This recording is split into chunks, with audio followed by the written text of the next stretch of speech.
লালমাইয়ে নানা আয়োজনে স্বেচ্ছাসেবক দলের ৪৫তম প্রতিষ্ঠাবার্ষিকী পালন। গাজী মামুনের তথ্যচিত্র দেখুন বিস্তারিত।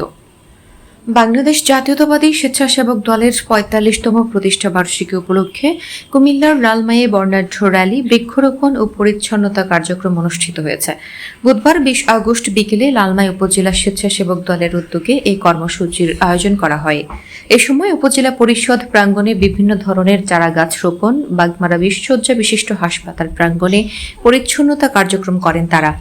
র্যালি ও বৃক্ষরোপণ কার্যক্রমে অংশ নেন কেন্দ্রীয় স্বেচ্ছাসেবক দলের সহকৃষি বিষয়ক সম্পাদক এমদাদুল হক মজুমদার, কুমিল্লা দক্ষিণ জেলা স্বেচ্ছাসেবক দলের যুগ্ম আহ্বায়ক এনামুল হক, যুগ্ম আহ্বায়ক রায়হান চৌধুরী, জেলা স্বেচ্ছাসেবক দলের সদস্য মাস্টার শাহ আলম, সদস্য জহিরুল ইসলাম তৌফিক, সদস্য হুমায়ুন কবির শরীফ, উপজেলা স্বেচ্ছাসেবক দলের আহ্বায়ক প্রার্থী মোজাম্মেল হক, আহ্বায়ক প্রার্থী নিজামুদ্দিন মজুমদার, আহ্বায়ক প্রার্থী মাসুদুর রহমান, ফজলুর রহমান মিন্টু, সদস্য সচিব প্রার্থী আব্দুল্লাহ আল মাহমুদ অপু, ভুলইন উত্তর ইউনিয়ন স্বেচ্ছাসেবক দলের আহ্বায়ক শহীদুল ইসলাম, স্বেচ্ছাসেবক দল নেতা গাজী আব্দুল কাদের সহ অনেকে। এ সময় বক্তারা বলেন, স্বেচ্ছাসেবক দল একটি আদর্শবাদী ও সংগ্রামী সংগঠন, যারা দেশের গণতন্ত্র পুনরুদ্ধার ও মানুষের অধিকার রক্ষায় দৃঢ় প্রতিজ্ঞ। ৪৫ বছরের এই পথচলায় আমাদের গৌরব, ত্যাগ ও সংগ্রামের ইতিহাস আছে।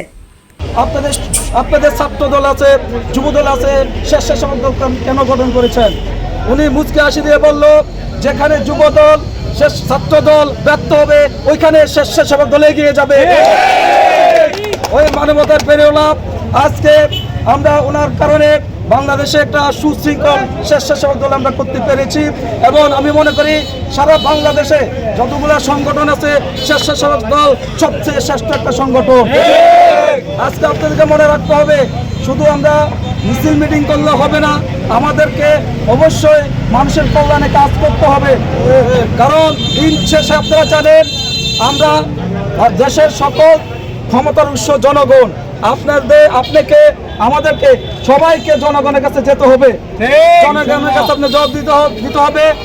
দেশনায়ক তারেক রহমান বলেছেন, এমন কোনো কাজ করবেন না যেটার কারণে মানুষের মনে কষ্ট পায় এবং দলের প্রতি ব্যাড ইমেজ আসে। অবশ্যই আপনাদের প্রতি এগুলো নজর রাখতে হবে।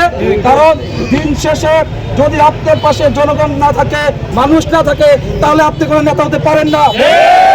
আপনাদেরকে অবশ্যই এর ভিতরে আওতাভুক্ত আসতে হবে।